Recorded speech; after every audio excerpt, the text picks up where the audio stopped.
Cookery சேனலை பார்த்து யார் வேணாலும் சமையல் பண்ணலாம். ஆனா சுவையான சமையல் பண்றது எப்படி? நான் இதயம் நல்லெண்ணெயில சமையல் பண்றேன். ஆஹா ஓஹோன்னு பாராட்டுறாங்க. நீங்களும் இதயம் நல்லெண்ணெயில சமையல் பண்ணுங்க, பாராட்ட வாங்குங்க.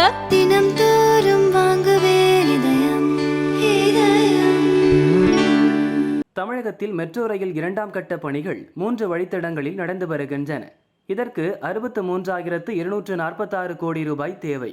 நிதி பற்றாக்குறை காரணமாக பணிகள் தாமதமாகும் நிலை ஏற்பட்டது. பிரதமர் மோடியை சமீபத்தில் சந்தித்த முதல்வர் ஸ்டாலின் மெட்ரோ ரயில் பணிகளுக்கு நிதி வழங்க வலியுறுத்தினார்.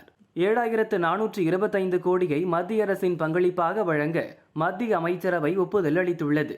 மேலும் 33,593 கோடி ரூபாய் பன்னாட்டு வங்கி கடனுதவியும் பெற்றுத்தரப்படுகிறது. 65% பங்களிப்பை மத்திய அரசு வழங்குவது உறுதியாகி உள்ளதால் மெட்ரோ ரயில் கட்டுமான பணிகள் குறித்த காலத்திற்குள் முடியும் வாய்ப்பு பிரகாசமாகி உள்ளது. நிதி ஒதுக்கியதற்கு நன்றி தெரிவிக்க துணை முதல்வர் உதயநிதி பிரதமர் மோடியை சந்திக்க உள்ளார். இதற்காக பிரதமரை சந்திப்பதற்கு நேரம் கேட்கப்பட்டுள்ளதாக தெரிகிறது. தீபாவளிக்கு முன் இந்த சந்திப்பு இருக்கலாம் என கூறப்படுகிறது. விளையாட்டுத்துறை அமைச்சராக பொறுப்பேற்ற பிறகு கடந்த ஜனவரியில் பிரதமரை உதயநிதி சந்தித்தார்.